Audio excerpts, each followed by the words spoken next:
I'm Rah! angry about cats. When did we all get this dumb? Almost only counts in horseshoes, hand grenades, and nuclear warfare. I don't see any bodies, so it doesn't count. I'm angry about cats. I'm the chef. I want to hear one thing. Yes, chef. Come on, man. Use your brain. The Why I'm Angry podcast starts now.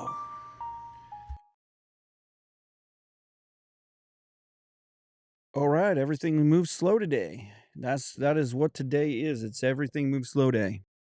This is the Why I'm Angry podcast. Yeah.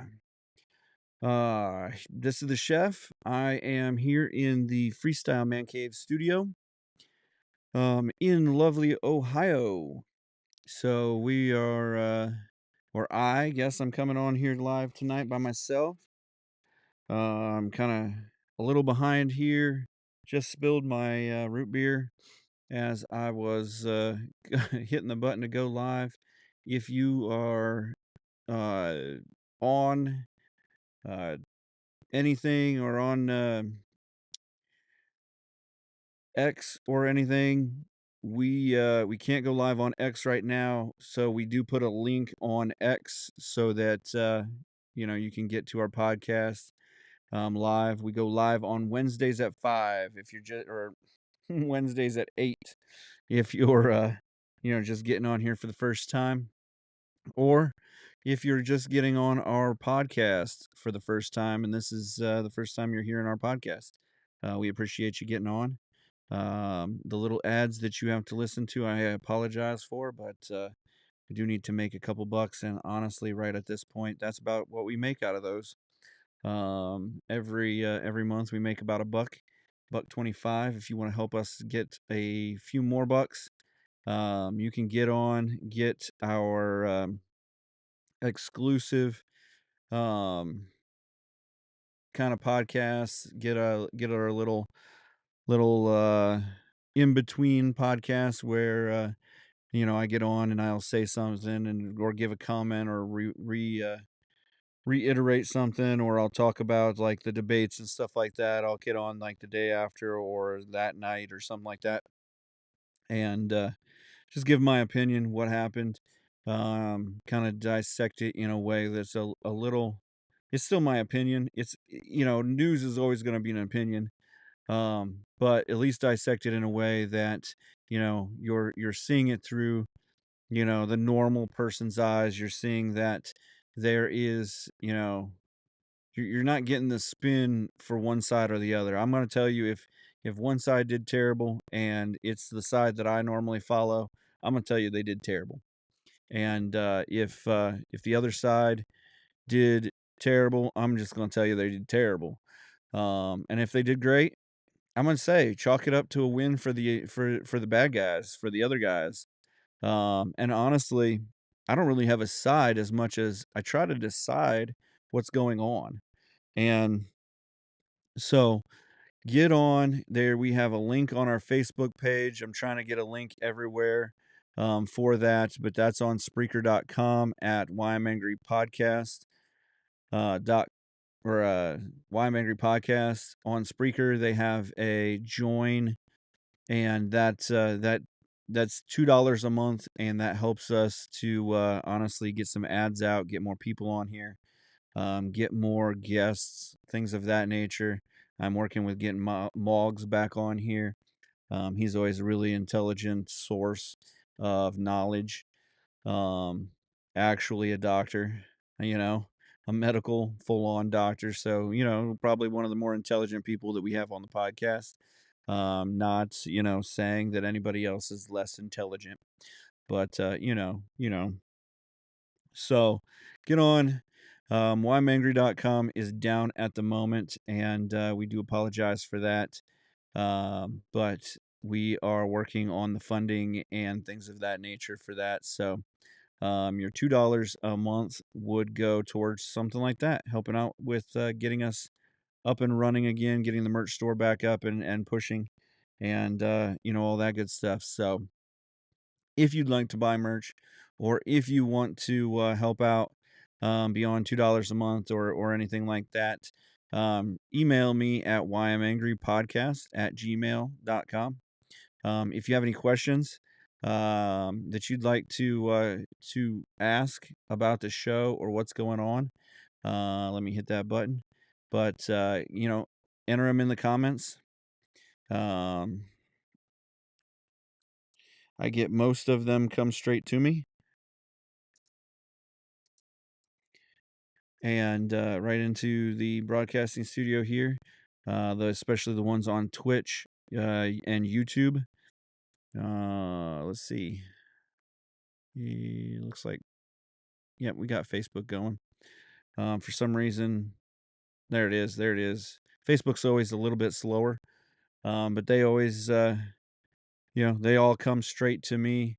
Um, the ones on Rumble, I can see. I just can't always see them. So if you do hit me up on Rumble, give me a second to respond and all of that.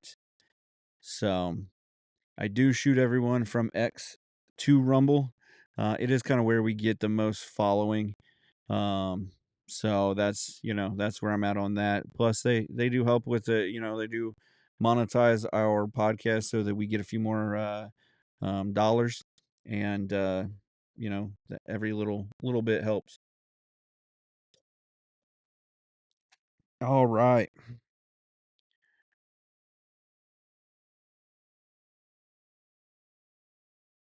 there we go. So back into the meat and potatoes here. It has, like I said, just been a slow day of just like everybody getting on your nerves, getting in your way. Just some things like that. Uh, let me get so in the news, big news from Israel, kind of depending on what you believe about Israel and what's going on. Um, let Nope, I'm not on the wrong one. Right, here it is. They actually somebody killed one of the Hamas leaders today. They took credit for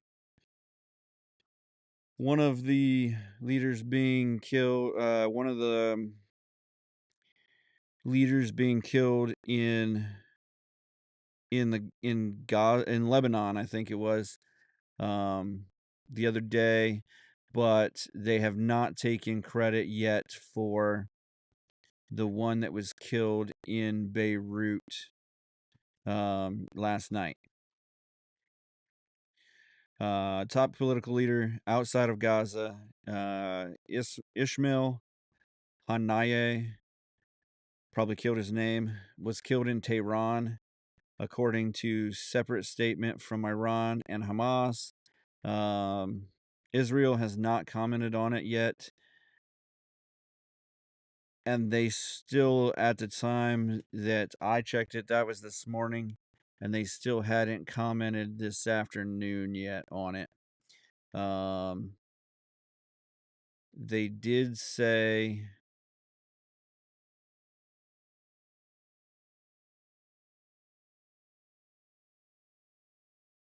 I mean, they have warned, Israel warned that there was going to be a high price paid if there was an attack like this. I mean, they've always, and I don't know that I've ever heard of Israel lying about an attack like this.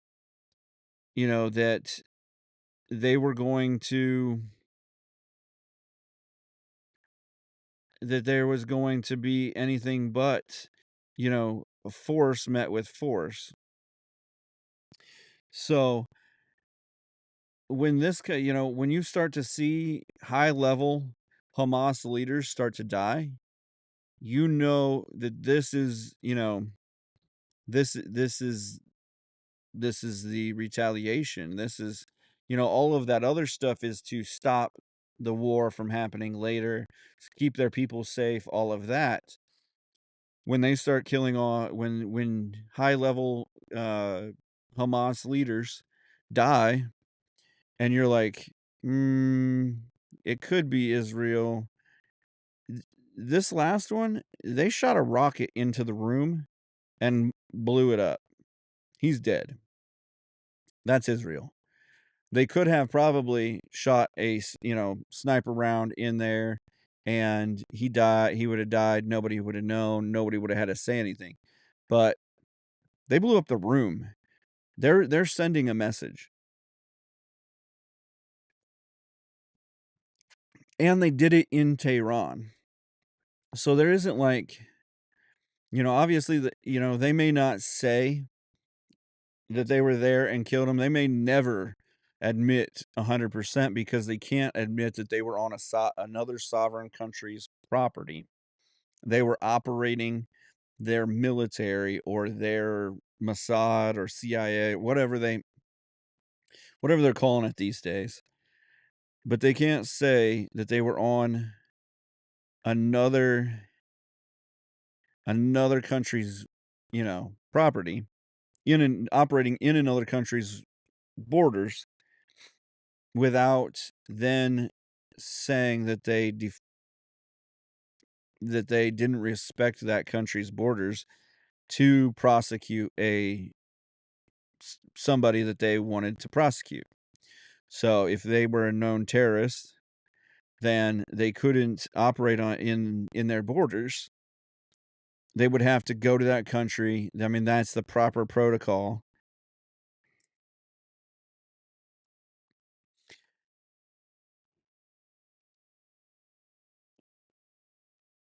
And they would have to go to that country, that country's leadership, and they would have to set up a meeting, set up extradition. They'd have to arrest the guy, all of that stuff. That's not the war that Israel's going to fight. They're fighting the war that they're fighting. The war that they're going to fight is they're going to establish a new Israeli state in Gaza. It'll be less Palestinian. Obviously some Palestinians will stay, and there will be a safer place for Israelis. And there will not be a chance, or there will be less of a chance that Hamas rises up again and kills thousands of their people. And so that's what they're doing here. That's the war. But all of this other stuff, I mean, you're starting to see top level Hamas leaders go down. That is um that's the retribution. Um so I mean that's and they, and honestly that's probably what Benjamin Netanyahu is best at, is the politics of, we killed your dude, but we're not going to say anything about it. And he's going to be the one that sits there in the room and doesn't flinch when they ask him, "Did you, are you committing war crimes? Good, bad, or indifferent, anti-Semitic, talk or whatever you want to do, you do. But this is the truth about how Israel operates, and we shouldn't be surprised. I mean, you should have known, and I think I even said you should, the second that the strike on Israel happened, that one day, it may not be today, may not be that day, but one day there's going to start to be strikes. It may be a one day thing where all of the leadership um goes down, and it may be, individual as they get them. But don't think this is just going to be Hamas. The Houthis are going down. The, you know, Hamas, Hezbollah is going to take it. And honestly, I wouldn't be surprised if you see some top level Iranian diplomat or somebody take a shot to. Somebody that from Iran that's been funding it or knew about it or has been up in it is gonna take a fall too. And that's when it Iran has to really decide, do you want to take a shot? Do you want to actually start a war with Israel? Because from what I was looking at, it didn't look like they had very much standing in the area because they already they already kind of wore out their welcome. So Jordan is upset with Israel, but they're still playing nice. Lebanon's not coming in because they don't have the military might to take on Israel. Iraq wants to kind of stay out, and kind of stay out of the fray a little bit. Um, so I don't, Egypt's not gonna get in it. Um, Syria's, they're dealing with their own uproar in their country, upheaval, and so I don't see how.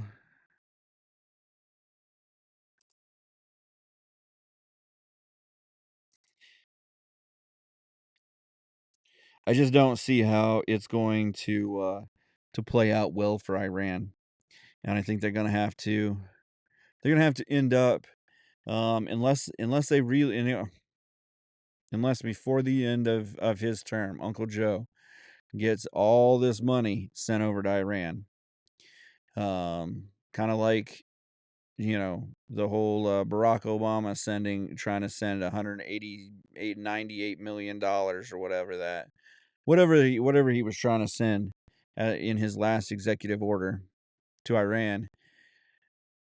Unless that gets rolled out, it's Iran's future is based on who becomes president next. And we can kind of hold our breath about that with the open borders at the moment, with them being able to send whoever they want to our country, and that person probably can get a voter registration card in certain states that do not care whether you are an actual citizen of our country and pay your taxes and follow the laws and things of that nature. And they can probably get in and vote. A couple million votes. We can get a couple million votes out of them. And if you think that's crazy and far fetched, then I don't know what to tell you. I mean, an old guy that they put in his basement so that he didn't continue to gab on and make mistakes was sitting, you know, won the presidency and got more votes than a super popular Barack Obama.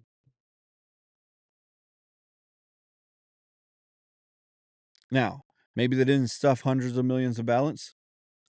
Maybe they worked really hard on organizing and just harvesting those votes legally and in all fairness, but I don't know. I don't know. But that kind of brings me to the next thing we're going to talk about is over the last few weeks. I mean, we're small potatoes, and I know that I can say some stupid stuff and rub people the wrong way, but we posted a post on Facebook. Let me work the interwebs here and show you what we posted because it it got taken down. So let me hit the button. Okay. So if you're watching this live, we got hit for a false information, and we can hit the CY button, and the CY says independent checkers say this information has no basis in fact. You can choose whether to see it. The same false information was checked in another post by fact checkers. There may be small differences. See the fact check. And this is PolitiFact checked that 100 million ballots have not been pre-filled with wrong name. So I posted that post that is me watching the left realize the 100 million ballots they pre-filled now have the wrong name on them, and it's got um oh, what's his name? Man. Um oh, Leonardo DiCaprio on it. Laughing, he's got that drink. It's 100% a meme. This is not news. This is not fake news. This is a joke. This is a meme. Yet we have to fact check memes now, which so I posted that the shared a photo, independent fact checkers, and I I've gotten in my feelings a little bit here, and it said if you thought this was news and this convinced you that the Democrats were cheating, I'm sorry. Or I'm not sorry. Sarcasm is so hard to figure out these days. It just, when did we become so dumb? And I mean, if you haven't been on our Facebook page, we post all kinds of crazy things. There's a video from an Idaho farmer that him and his grandma and brothers post all the time. And this time they were posting about how the Green New Deal from Biden was not allowing them to, or had told them to shut down their water, to not water their crops over the summer. And it said that they were running out of water. The country was running out of water, and that they needed to do their part and conserve water. And they said that they were their water supply, their wells are higher than they've ever been, or at least than they've been in their lifetime. And I think she's like high 60s or something. Um and with that being said, you know so they make a joke about they started a rebel farmers co-op. Get your t-shirts, whatever. Support them. And they, at the end of it, they turn on the water. And they even said in their podcast, get the facts, like, because they're not going to tell you that on TV. And so that's kind of what I'm here with this is like, you know, what if we're getting our facts off of dumb memes off of Facebook. Facebook isn't news. It's not a news organization.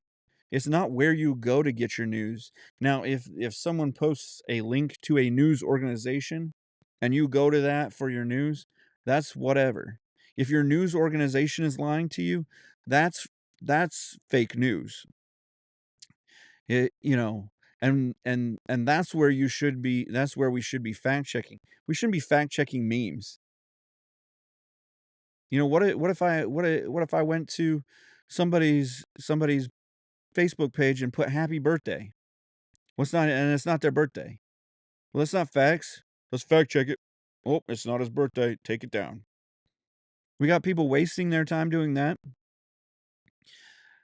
I mean, I got a little in my feelings today, and so I fact checked 3 or 4 people. If you're left leaning and you made memes against Christianity today that were false, and you're one of my friends, I'm sorry. I you know, I hit you up with a fact check and, reported you because as much as I normally just, let it go and let you be whoever you are and, agree to disagree and let you know who I am, you know I'm a Christian, you know that I believe in Christ with all my heart and that, all of that stuff, you know where I stand. And so, obviously, I'm not here to beat you down about, if, sins that you've committed or sins that, or anything like that. I'm not here to judge because that's not for me. I'm not allowed to do that. Bible says that 100%. And so, but at the same time, I'm tired of getting censored and shut down, and I'm tired of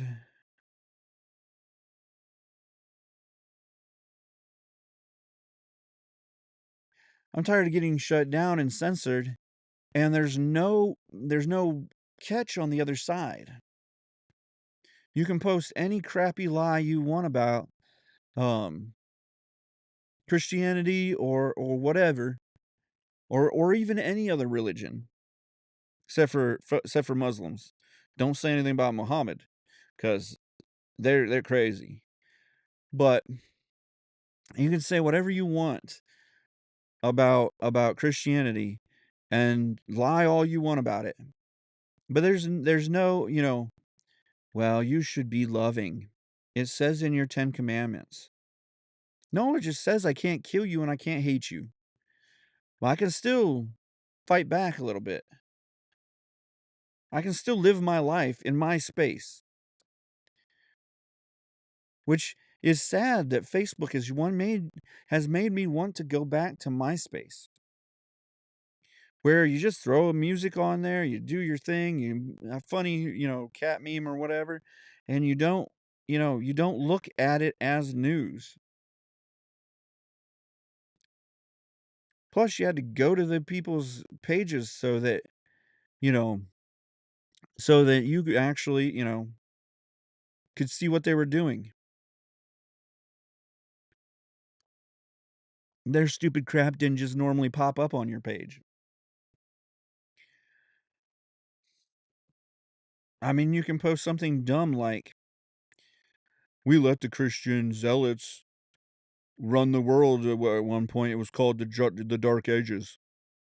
No, we let a little bunch of nepotist kings run the world during the Dark Ages.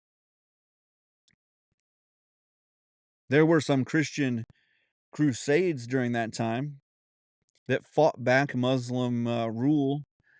You're welcome. And maybe at some time, because they were fighting for that, people got too zealous and wanted the power, and that's not Christianity. That's people being human. That's people living in their flesh. That's people taking advantage of power. And that's not what Christianity is. The religious zealots killed Jesus. That's not Christianity.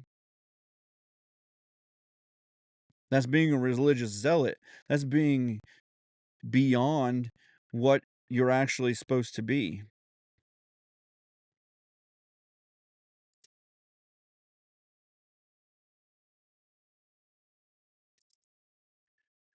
So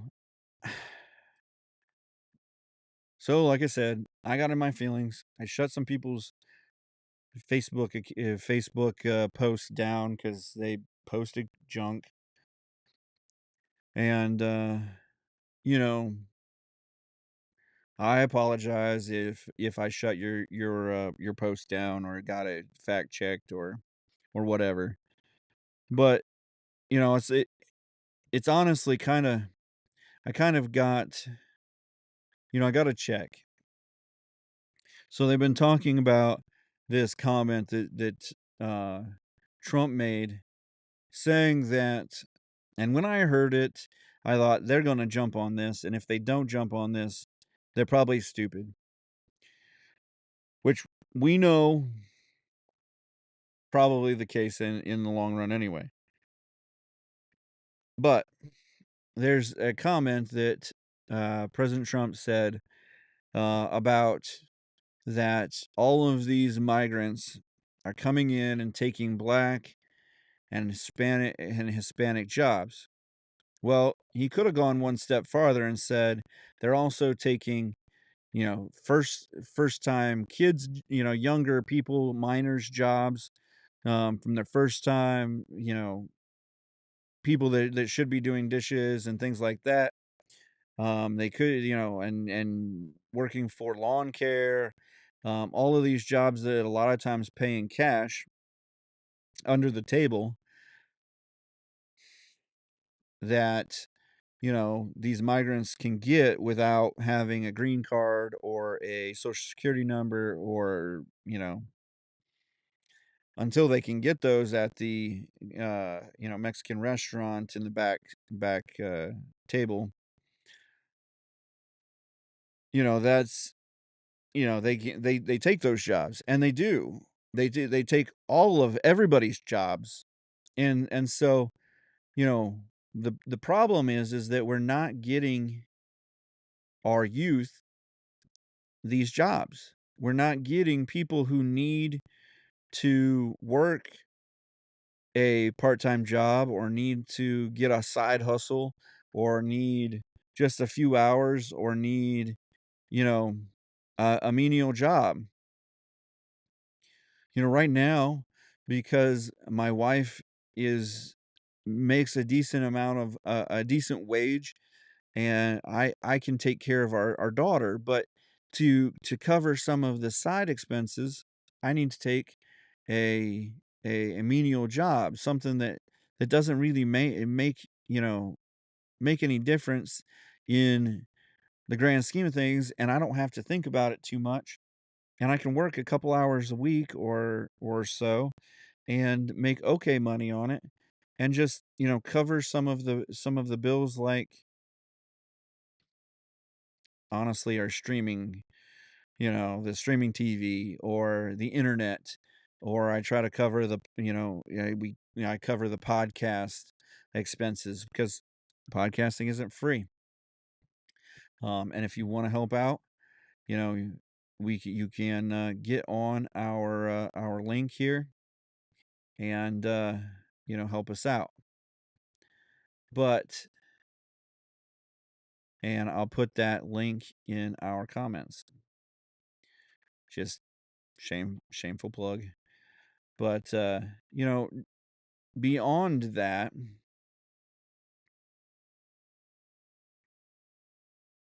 they are taking our job. They are taking jobs.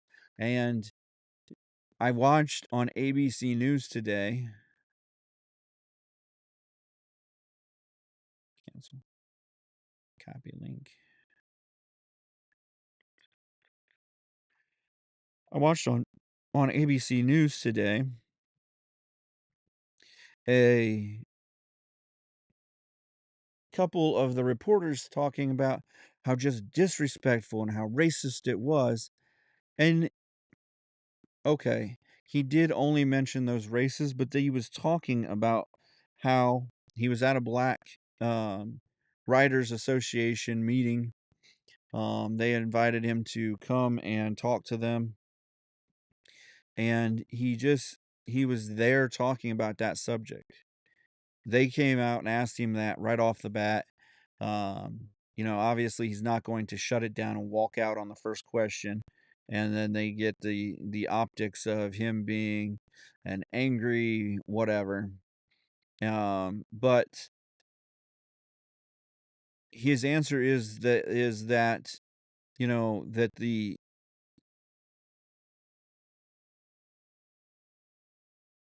um the his answer is that if you're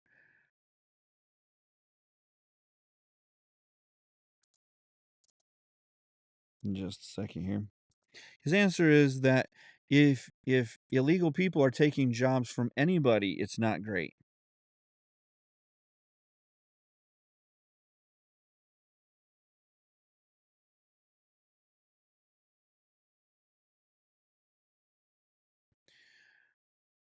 If they're taking jobs from one person, then they're taking jobs that one person in the US who's here, who is, whether they fought in the military or anything else, has fought to be here.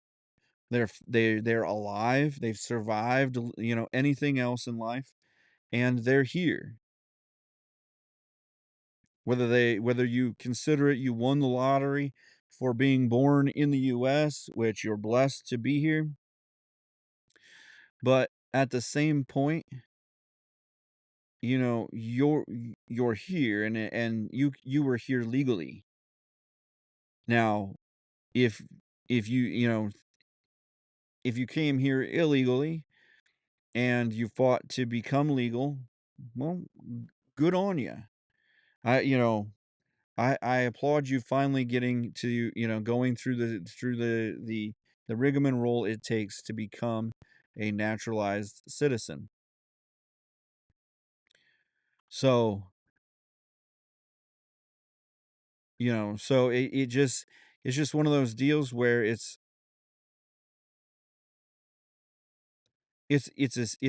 what they're saying, and it's how you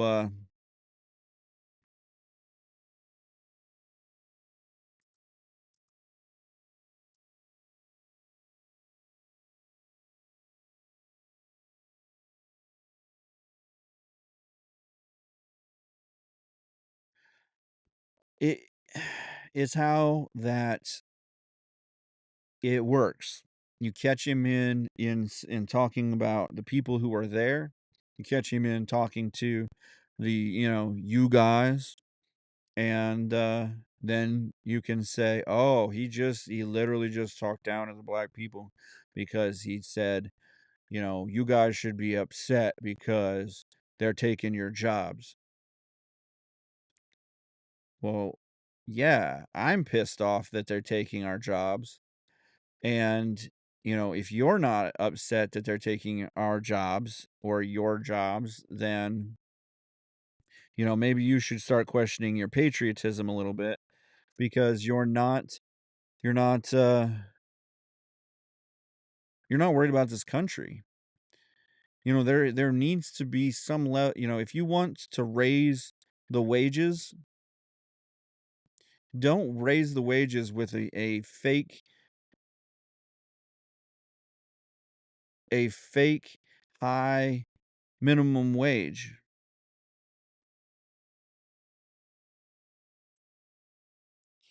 Just the best way to do it is to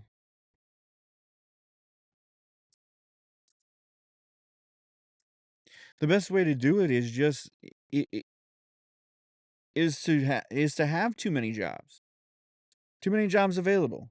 So people start raising their rates, so they get people from other companies, or they get people instead of going to other companies. I mean, that's economics 101. If you can't get people, it's because you're paying too little, or your compensation package, the whole package is too small, or you're just a bunch of idiots and you've got a bad reputation for being just a bunch of idiots. One of the companies around here, Fuyao, just got raided by Homeland Security for acting like a bunch of idiots, for working their people too hard. I mean, they're working them like Japanese workers. And if you're not part of the Japanese worker group, they're treating you worse than that. Because I don't know if you know how Asian culture works. If you're not the Asian culture that's in charge, you're the Asian culture that's being moved to slavery. Now you can fact check that if you want, but the Asians are the biggest minority group or ethnicity in slavery as of today. What? In America, we would have thought it was the African Americans or Africans that are the biggest group of slaves in the world. Nah, not even close. Not even, I mean, just the only people who take African slaves anymore is Africans. Mind blown. Fact check. Get on there and check your facts. Asians are the top tier. They will take other Asians as slaves in a second.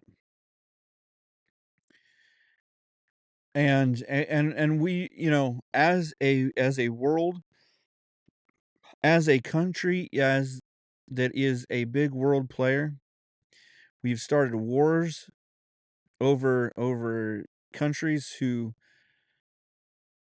take other groups and make them slaves, who use genocide, and it just we're not standing up. And why? Because we're too worried about the fact that we can't kill our own babies. We're too worried about the fact that we want 200 million people to 20 million people to enter our country illegally so that we can get the votes we want. We're too worried as a country to keep our job as a congressperson without doing anything that actually helps the country, to keep the power, that we won't do anything that upsets anybody.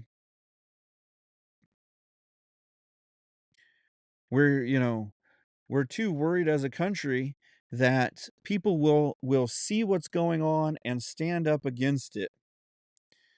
That the news organizations as a country, as politicians, they pay billions of dollars in contracts and speakings and just having the ear, being able to get exclusivity to these guys and sound bites and stuff like that, that they don't even fact check before they post their sound bites,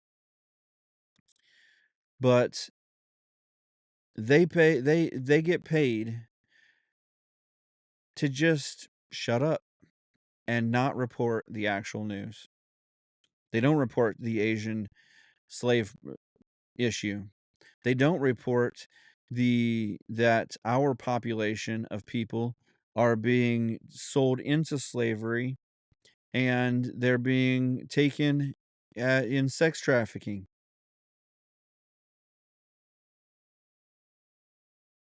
They don't report that that has become a huge industry. The Epstein's Island was nothing. It didn't even cause a ripple in the industry.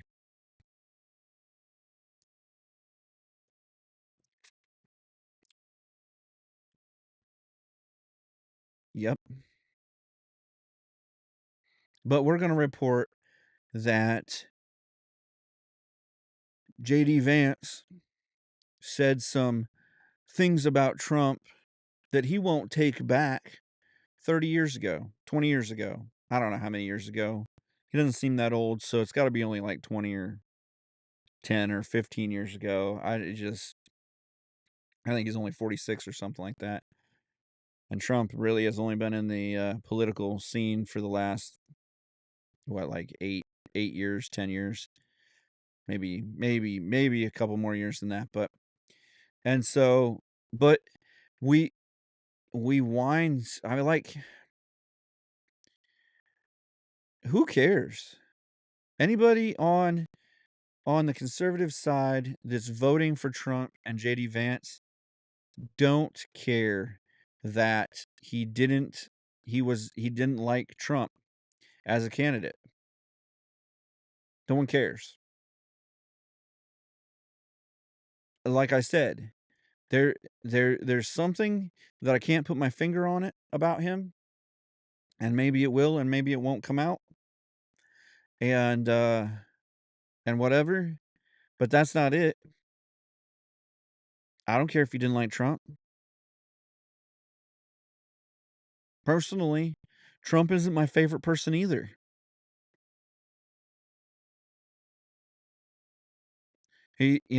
Honestly, he's not conservative enough for me.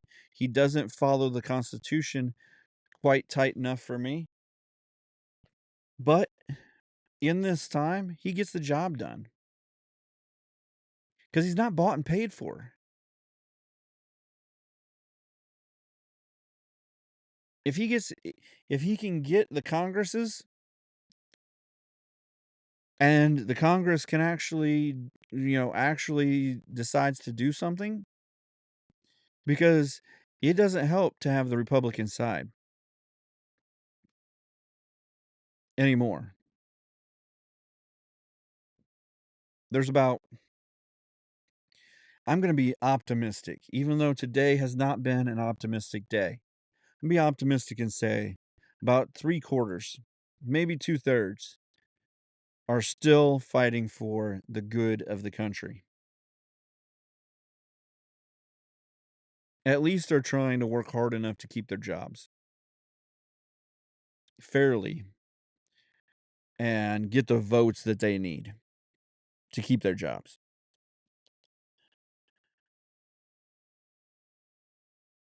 But I'm also going to say that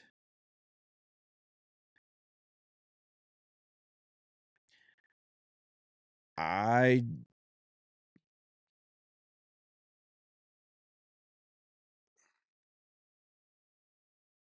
I don't think that it matters anymore. There's a big enough group of Republicans that are bought and paid for, that are working the other side, that are not doing what's best for the country, and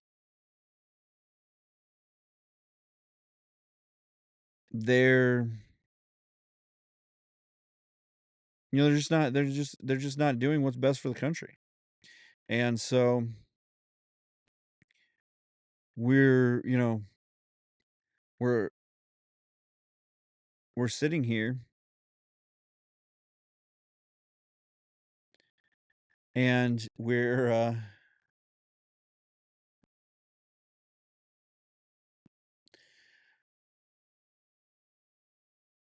and we're wondering what we can do.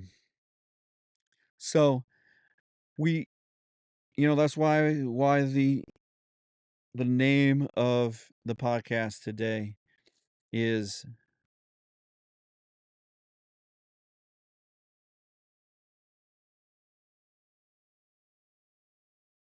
the name of the podcast today is that we need we need to look and see.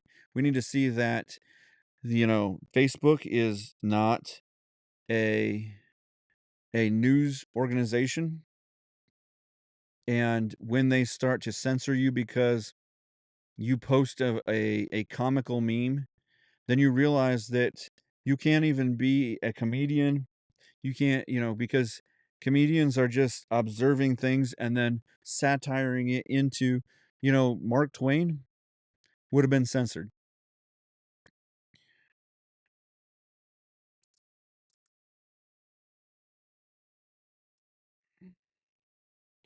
And in that censorship, you don't have a voice. You are powerless, because right now Facebook, they can censor anything they want because they are a private organization.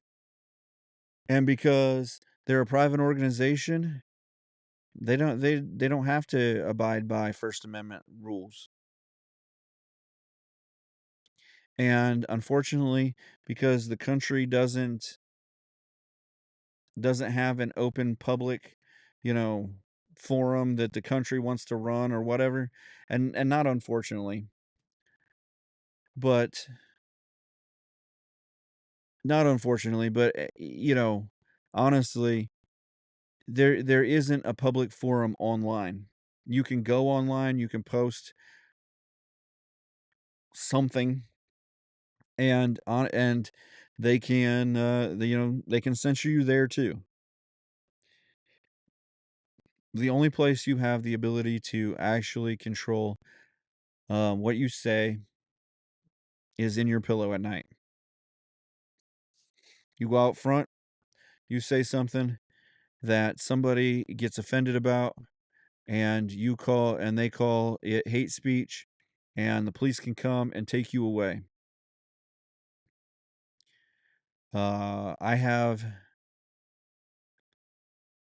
George Carlin did hate both sides, you're right. And I have a truck. It's a 1990 Ford Ranger. You can draw your conclusions from that it's probably not the nicest truck, but it hauls trash.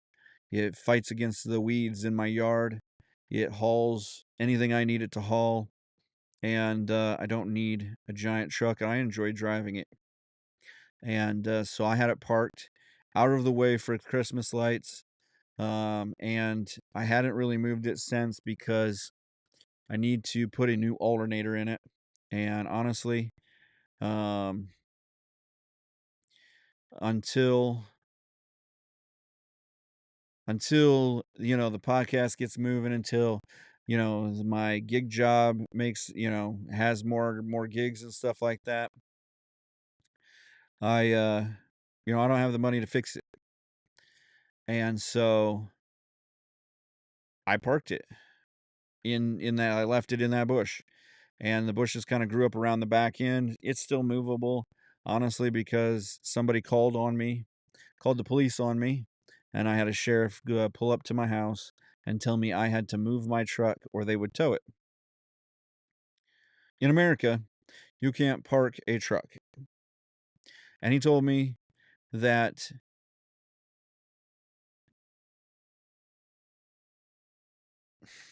right. He I make sure that my truck has no electronics so they can't shut me down. But anyhow, they in America they can call the you they will not allow you to park a junk vehicle on the street because it hurts property values. So, in the name of property values not being too low, I charged up the truck and I made sure that everybody in the neighborhood heard my truck pull 45 feet up the street and park up the street in front of my house, so that you know so I had done my civic duty, and property values are back to what they are supposed to be, and they are safe, and whatever. So and honestly, I don't.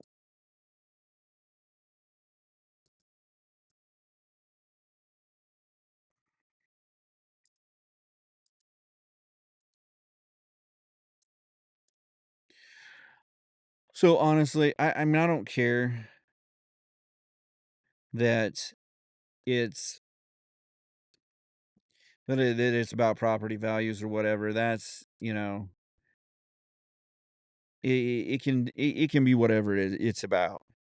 But when it comes to somebody telling you you have to do something, or somebody telling you that you can't do something with a property that, I purchased this property, I own this property, I'm not renting this property.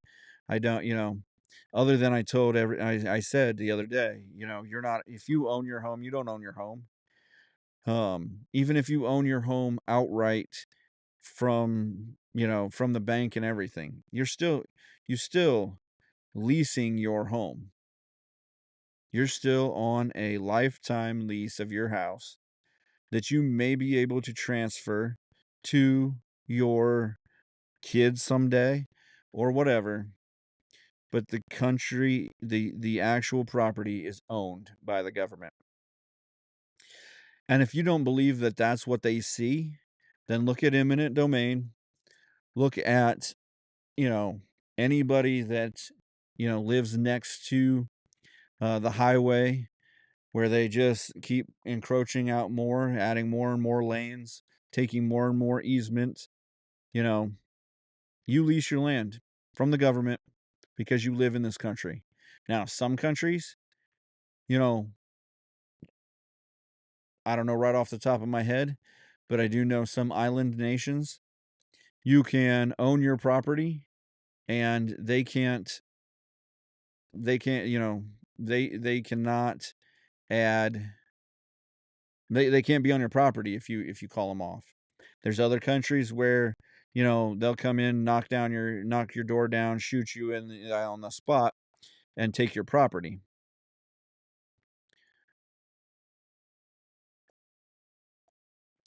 But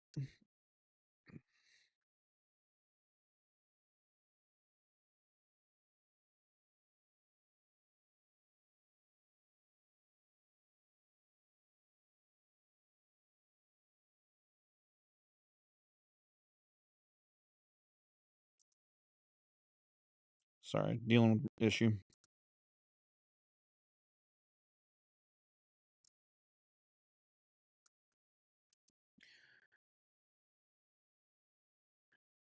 So, anyhow,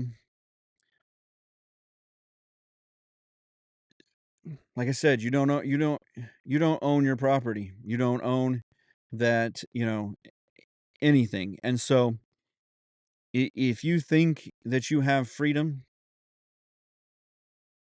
until you start standing up for it anymore, they've chipped and chipped and chipped and chipped away at it. And it is slipping. And right now, it's time. I don't know if it's too late because I don't know what they can do about winning this election. And honestly, I care about who becomes president, but I don't care as much about who becomes president as that we need to start voting out some of these old cronies in Congress. I don't, either side. Honestly, they both need to go. Some of these guys, Mitch McConnell, some of those guys, they need to be out. They're not making votes. They're bought and paid for. They're taken care of. It's time. It's time to look at that. It's time to see that we're we're not we don't have the power. And what's sad is we're 200 million strong again, to the fact of a couple hundred people. And I'm not saying let's get out and fight it, but you can fight it with your votes. There's a lot of ways to get to, fighting for your freedom before you have to get out guns or get out, weaponry and just start, trying to, throw some lead. We can get out and vote. We can, on the congressional level, you can have a third party. You can run a strong third party. And but to do that, you can't just show up one day and say, I'm going to run for Congress. You have to build an infrastructure. Like what always has boggled my mind is that the Republican or the conservative party, because they want to keep government small or they want to keep things, to their level, they don't organize. They don't have a bureaucracy. And unfortunately, because the Democrats don't care about anybody, they're going to take all the money they want. They're going to organize it 100%. They're going to use every ounce of technology and what else not to send out the message that this is what they want you to say. This is this is how they're going to this is how they're going to push the message, and they want you to push that message for them. And you do it freely because you get a they send you an email every day, or they send you they send you talking points, or they're on your news channel telling you what to say, and they're teaching you, and so they're like the best group of evangelists. They're probably better than the Mormons at getting their message out and getting you indoctrinated to teach the message to other people. I mean, it's been 15, 17 years. I met up with a lady at a just a public, talk like a pirate day or something like that, food truck rally.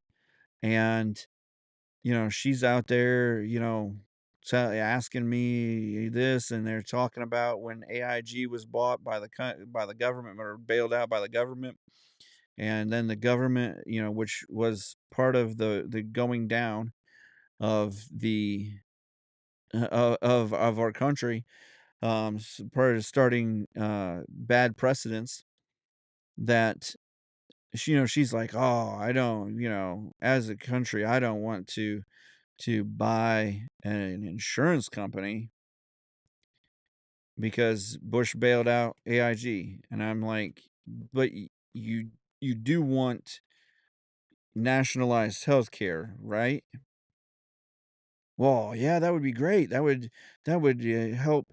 Then we would have the country to bring down costs. No, that doesn't. That's not what happens. What happens is that when the country is the only name or only person who writes the checks, they decide the prices, and people decide that that price isn't worthwhile. Why do you think there has been a shortage of penicillin? Why do you think that is? Because they put a cap on how much they can charge for penicillin. Whether whether the price has gone up, whether, logistics have gone up, whether anything like that. Well, if it's not worth making because the price is so low, then you won't. That's the reason I don't wanna run a food truck again.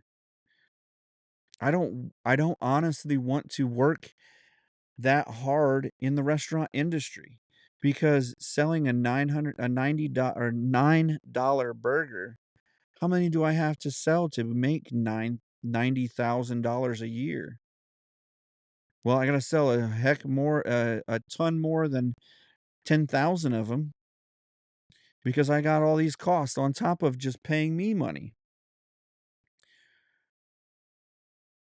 So you think about, you have to sell 9, 10, 15, and then you look at the way the food industry is anymore, and you wonder, "Oh, that's why Taco Bell now charges $12."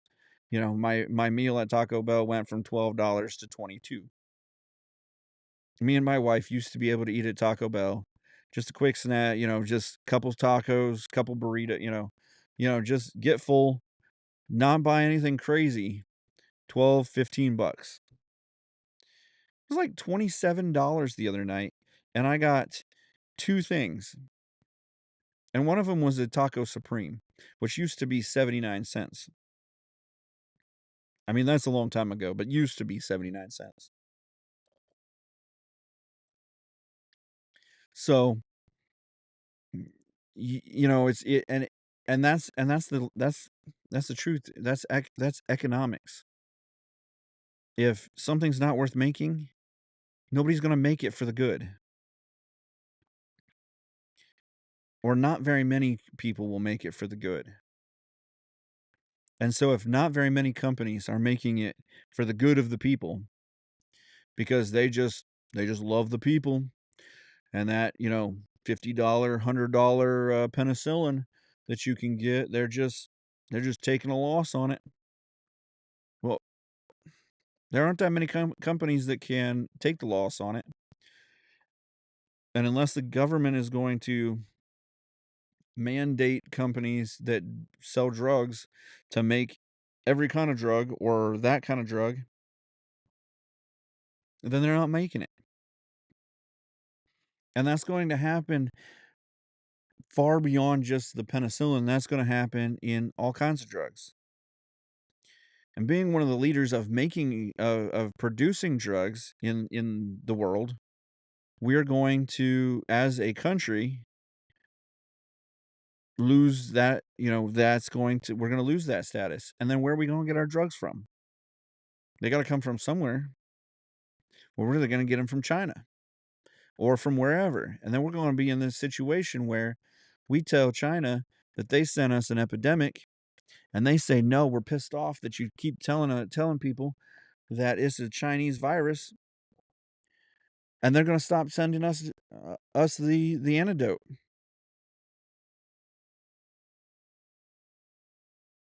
And that's that. And that's controlling the power. That's that's what we're seeing here. That's what I'm saying is that if you don't see that it's all about power, it's not about money. Money, nobody cares about money. Money can be power, and making money can give you a level of control over your finances, which is power.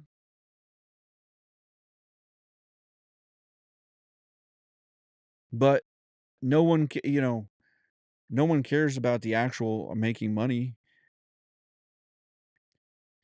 for stuff. If you're, if you, and that's what silly is the generations coming up. They make money for stuff. I want to buy this car. I want to get this house. I want to, but it's not about making a lot of money. Isn't about making a lot of money. It's about having the power to control your future, control your destiny. It's about having the money to live a fulfilled life, to feel like you're fulfilled, like you're successful. It's also about having the ability to pay the bills and be secure. And that's it. Once your security is fulfilled, the rest of the money is for power, is to control, is to be able to you know keep on going. And some people use that power for good. I'm not saying that, if you make a ton of money and you start a company so that people have jobs, that power is a bad thing. Power is not always a bad thing. It can, it can be a good thing. It can help people. But governmental power never been a good thing. Ever. And that's even what the founding fathers said. George Washington, they fought in the Continental Congress what about creating a Congress and a king or a president or whatever, and they fought about it because they were just leaving King George, who had most of the power at the time, to be able to decide things and stuff like that. He wasn't just a figurehead yet. And while being able to decide those things, he was being kind of a tyrant. He was not allowing us any kind of representation for our to pay, to figure out what our taxes would be and stuff like that. And so they even had the argument that why would we want to give up a tyrant 3,000 miles away for 300 tyrants 2 miles away?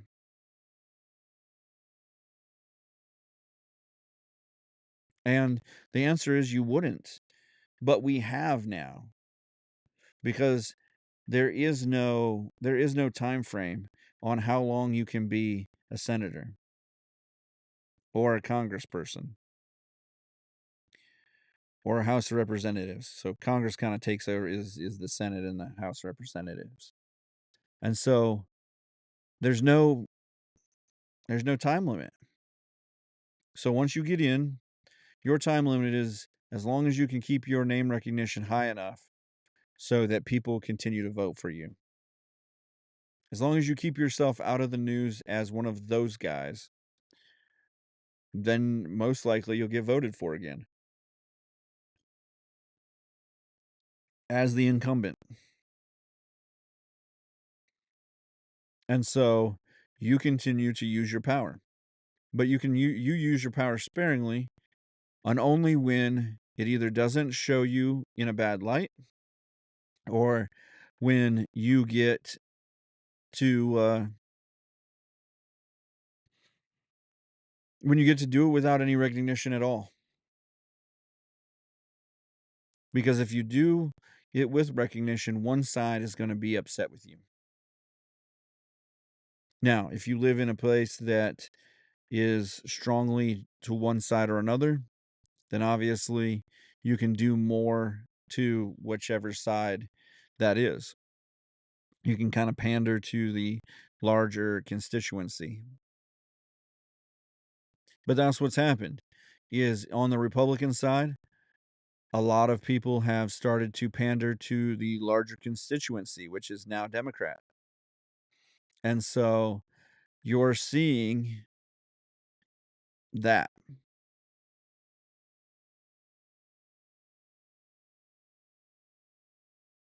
And maybe there's more of those people out there. And maybe that's the way the people want this country to go. I obviously am not one of those people that wants the country to go that way because I can see you can see it in other countries how it doesn't help. You know, if we just took regulations off of things like farming, if we took the regulations off of farming and we allowed the farmers to start setting prices that actually made sense, food costs would go through the roof, which is fine. If you also take the regulations off of workers and like wages and things of that nature. So if farmers could pay a lower wage to high school kids because they're high school kids, they don't need a living wage. They need some money to, get their car, gas, whatever. And they were allowed to pay a lower wage for kids or for whoever's working, in a menial job, then they would be able to recycle their workforce through. They're going to teach good habits. I mean, it's honestly, you know, throwing hay teaches you a hard day's work. And so, we're going to train up a group of people who know at least have seen a hard day's work. Right now, we're training up a group of people who go to college without ever having had a job. And so when they get out of college, they think that they're owed something. And honestly, I can't say that I was a full ton different, but I can say that I at least knew what a hard day's work was. I knew that I needed a job, I needed the money coming in to be able to pay the bills and things of that nature, and I wasn't going to be given anything.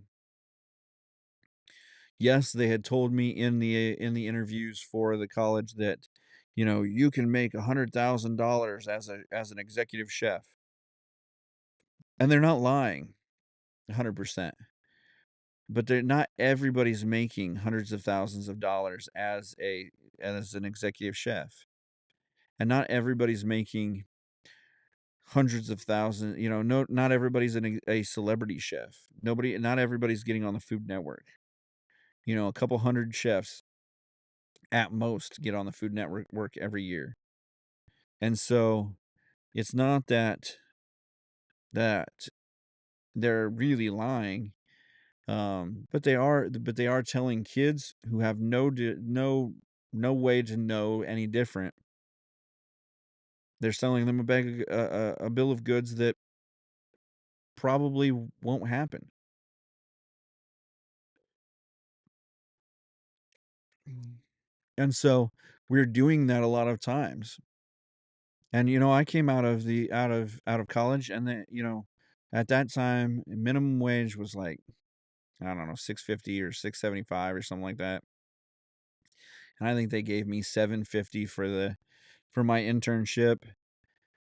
And they had offered me 11, and they said, "Oh, the company standard is just 750." And so I was like, "All right, for 4 months I can do 750, but I need to get to the, 11, $12 mark so that I can get an apartment, things of that nature."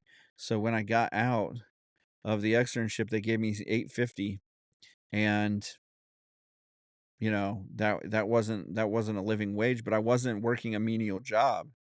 I was actually running the banquet section of the Marriott in Dayton, and doing other, basically, managing certain things, certain aspects.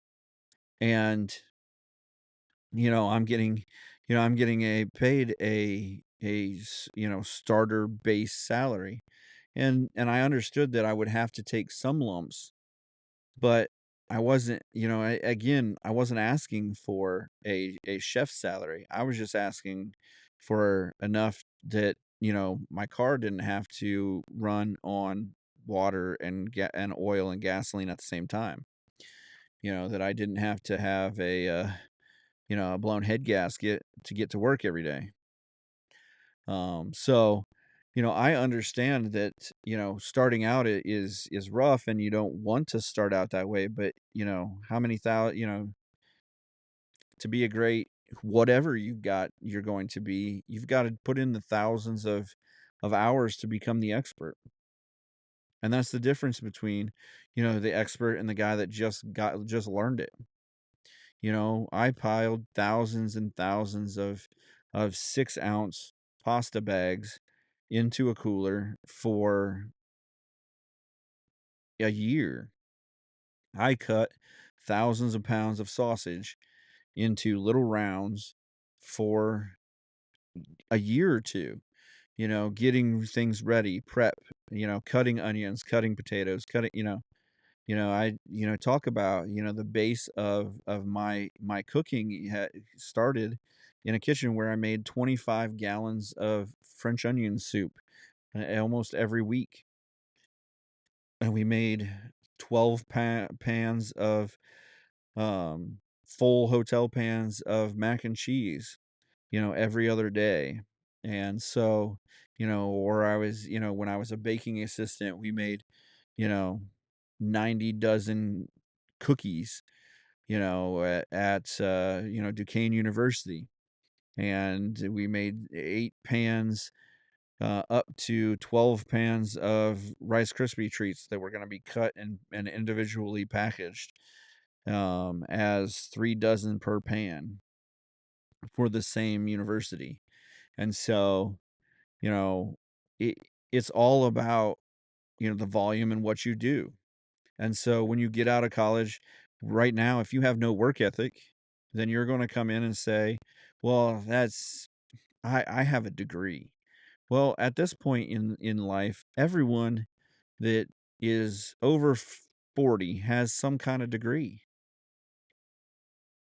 Anyone coming out of college, anyone at 27 years old has come out of college and has a degree. You're not any better than anybody else. And yet they've told you with the school system that you got to go to college to get better than everybody else. But you're not going to college to be better than everybody else. You're going to college to be as good as anybody else. You haven't differentiated yourself from anybody else. You didn't, and so now you've got to go. You know, 2 more years to get your master's or a year to get your master's and another year to get your doctorate to be anything. I mean, my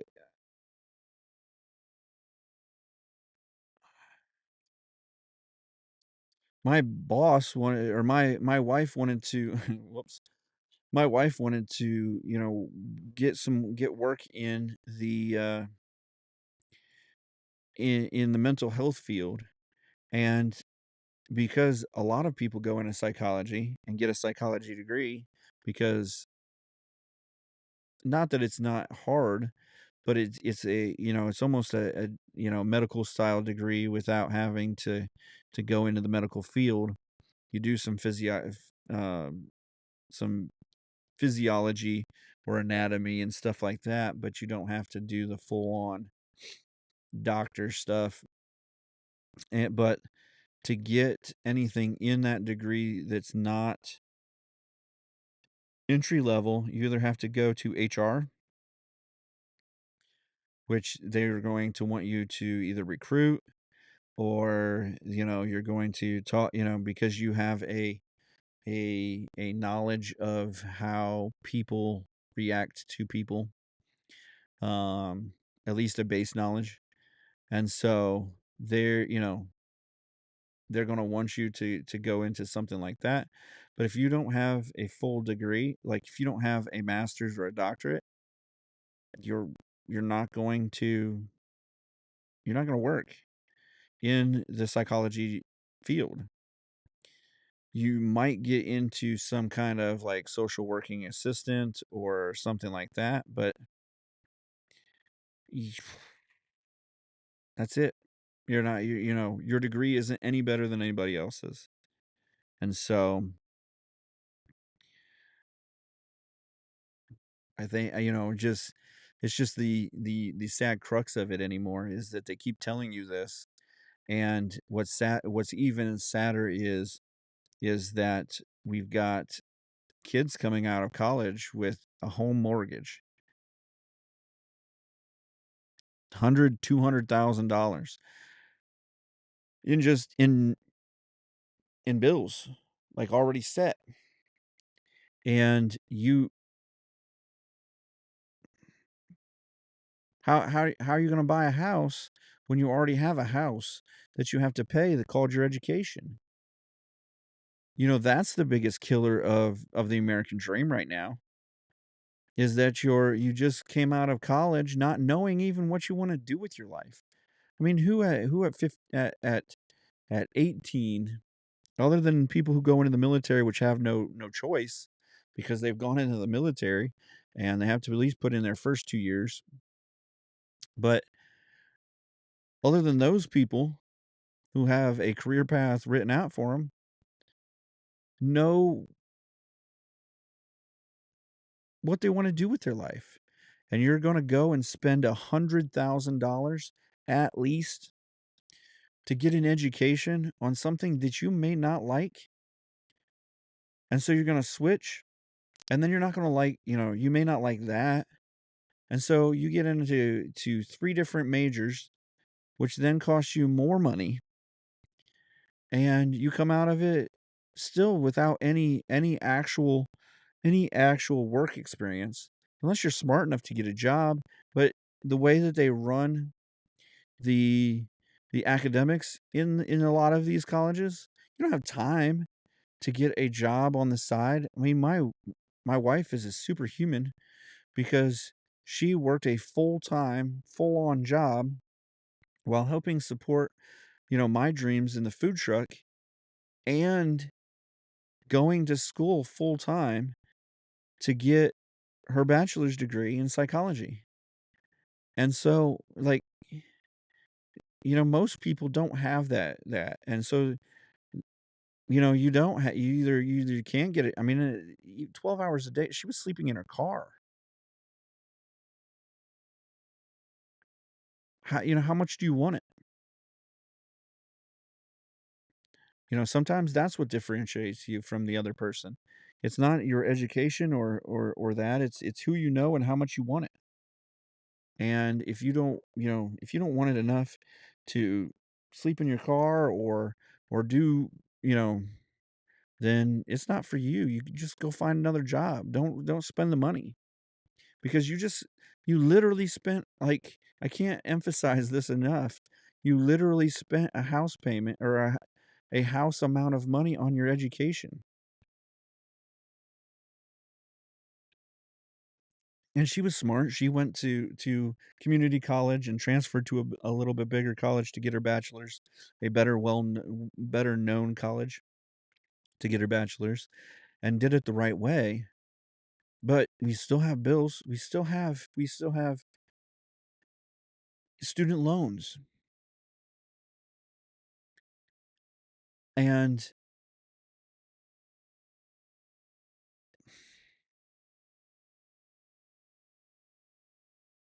you know, and honestly, it's a car's worth of student loans. It's not, I mean, it's kind of silly to think of it that way, but at the same time, it, it's how you have to think about it. I could own a car or I could have I could have an education. And the education should be enough that it would, that you could have a car and an education.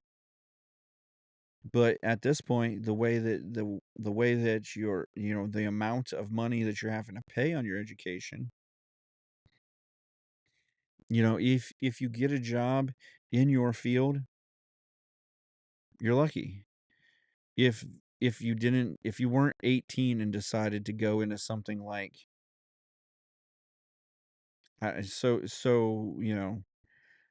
if you weren't going into film studies or you weren't going into, you know, the studies of whatever culture.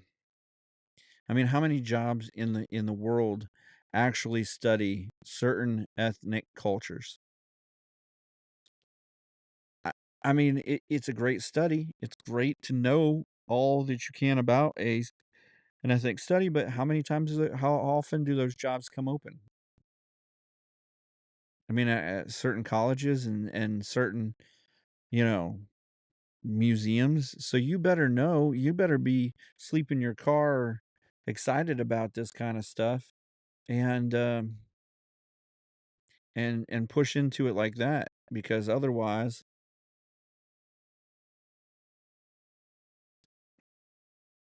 you're not you know you're not going to be the best at it, and you're not going to value it enough to be that good enough to get a job.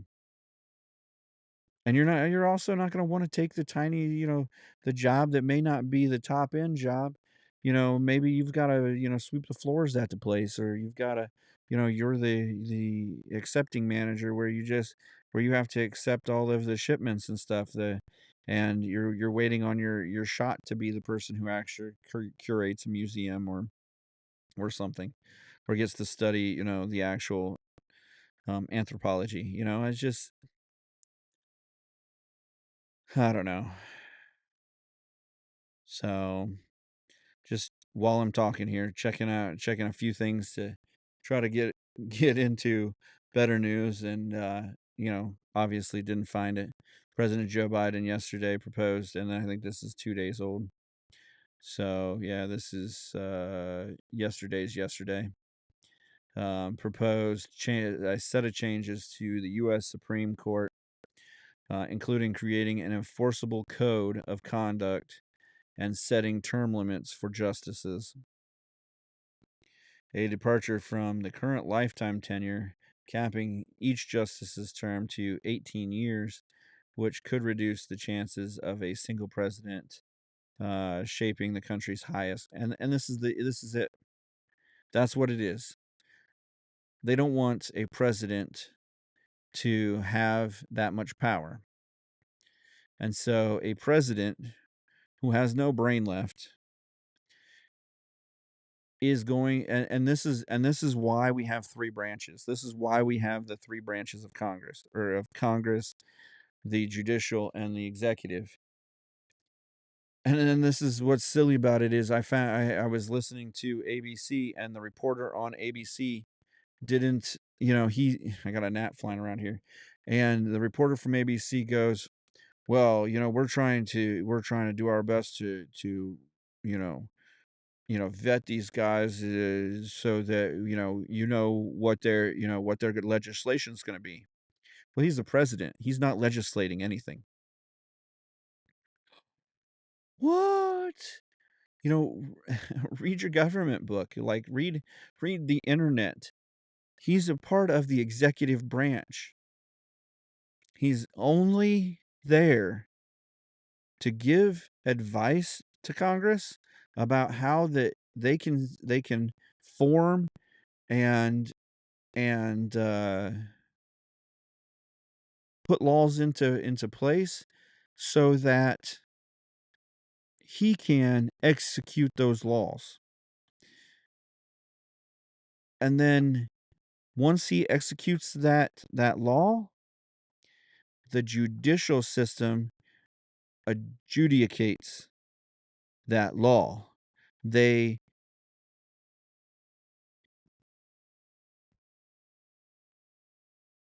they review the laws, and they put forth the power of the law.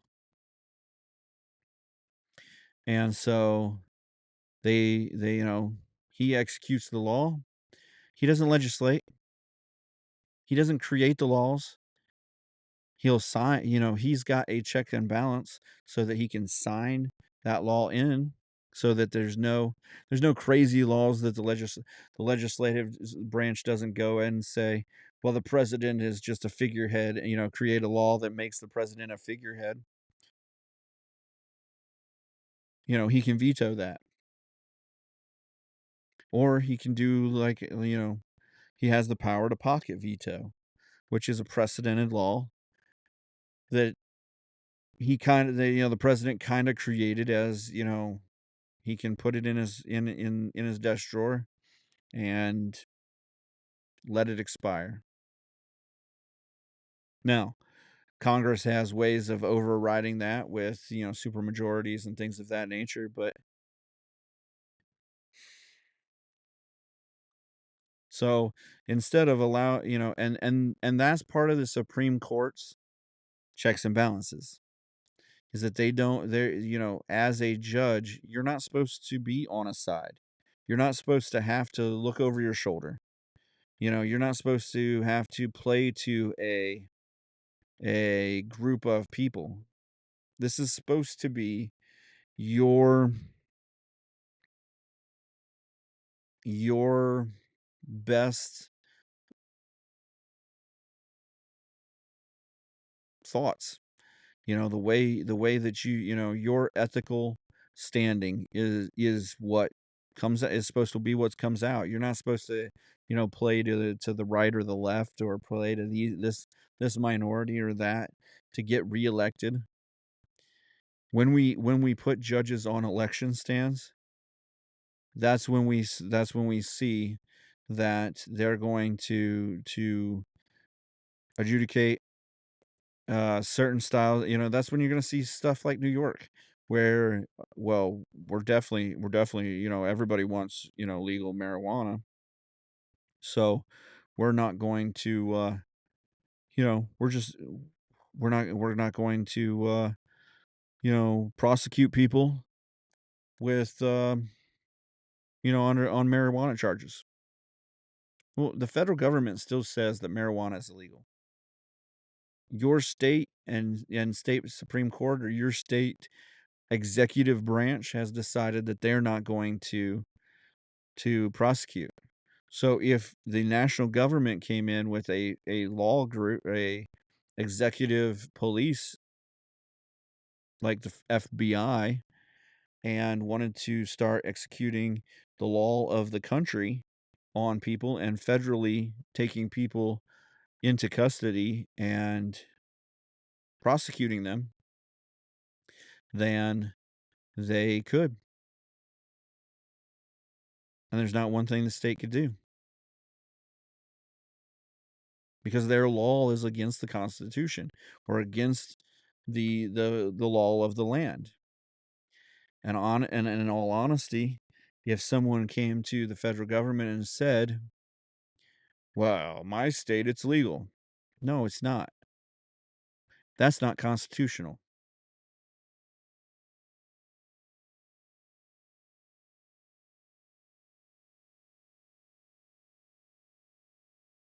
So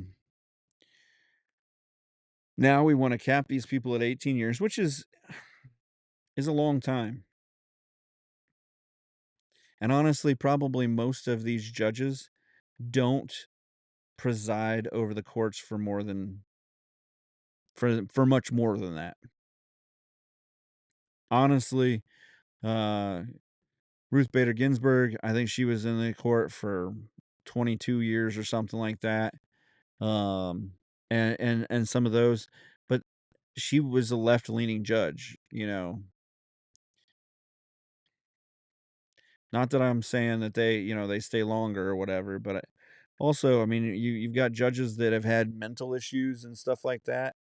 And I understand if we're doing it for that reason, but you know, the reason is because we don't want a president shaping the country's highest court forever. But they can't. Like Biden's been a president, you know. He, had every chance, if one of the judges died, he could have gotten a judge in there. Or one of the judges retires. I mean, the judges they do retire. So, I don't know. It's like I said, it's all about power. And this wasn't any happier. And the other article I've got about a kid stabbing, two people to death and injuring 11 is not any happier than that. Seems like I sent myself something happy. Let's see. This is the story we're going to end on. For the Paris Olympics, which we haven't talked about a whole lot. The opening ceremony was woo, especially in if you're a Christian. It was pretty blatant that they were not excited about you. But freedom of speech be freedom of speech, right? Especially in France. Viva la France. Um. Anyhow, so this is a story from the Paris Olympics. I thought it was heartwarming and uplifting. There was a Australian field hockey player, Matthew Dawson. He actually broke his finger about 3-4 weeks ago before the Olympics, and it was pretty bad. It was like it was gonna be something, and like so bad that when they actually untaped it and showed it to him at in the locker room, he passed out. Like he just fell over. So I mean, I this is a field hockey player. This is like a guy that runs around with a stick, getting beaten by other sticks without barely any pads on. Um, and it's not quite rugby, but not far off. So they, yeah, they, so they gave him the options. The options were that it's pretty bad. We could amputate it, or it looks like we have a shot at fixing it, keeping your finger. The problem is with this is that you're going to have like 6 months to a year of rehab. Still not guaranteed that it's going to work all the way. But we're fairly certain that we can save your fingertip. And the guy said, "What's the other option?" And he's like, "6 months puts me way beyond the Olympics." And as a field hockey player, there isn't much that's going to get me a chance beyond, like there's not much bigger stage than the Olympics for field hockey. There isn't some like, yes, there's a world championship or whatever. I mean, they have those kind of tournaments and stuff. I'm sure, but I'm sure that those tournaments don't pay ton. I mean, they're not paying soccer money or they're not paying NFL money or NBA money or baseball money or any kind of money. Golf money or tennis money or anything like that. They may be paying better than bowling money, but probably not any more than that. But so, dude, dude said, What's the other option?" And they said amputation. He goes, "How long is the recovery for that?" And the doctor said, "Well, if we amputate your finger, um, like 10 days, and we could have you playing again." He said, "Sign me up." So instead of keeping his finger, he decided to go with amputation. And his quote is, "With all the information I had to make the decision in a pretty short period of time, I still decided to take it, and I can still live a pretty good functioning life with just a little less finger to worry about." So when Dawson's teammates learned about his decision, they were stunned, but they weren't surprised. Um, the captain of the team said, "When you've spent a lifetime of choice and sacrifice to come and compete at the highest level, I think for him it was an easy decision." The coach said, "I'm not sure I would have done it, but he's done it so great." It's literally his ring finger, and it's literally just the tip. As much fun and prodding as you can say about that, it was just the tip. And basically, anything after the knuckle is gone, but the knuckle is still there, and he's competing in the Olympics. And he's right. You only live this life once, and he can still have a huge, super good quality of life without a tip of his finger. It's not like he lost a leg or a hand or an eyeball or something like that.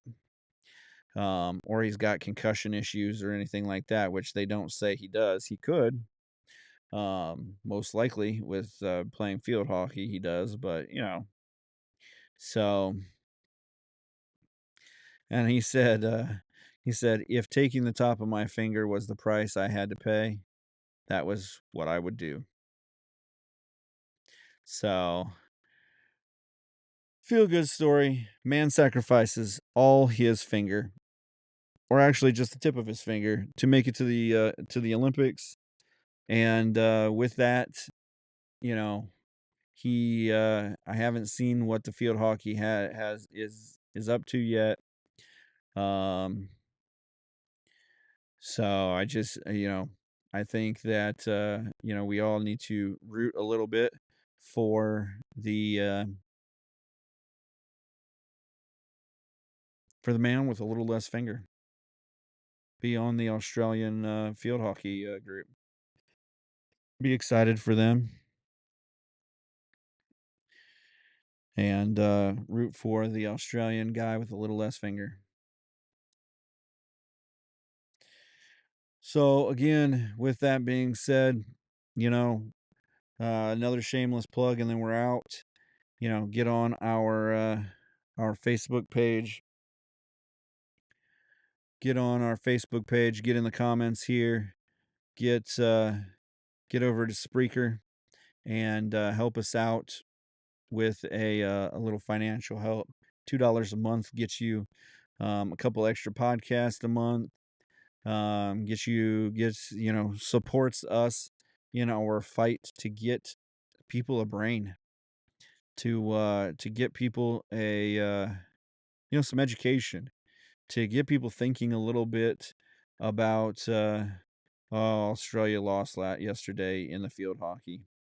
But your $2 helps to get the knowledge of people taking their fingertip off to get a little farther ahead in life. So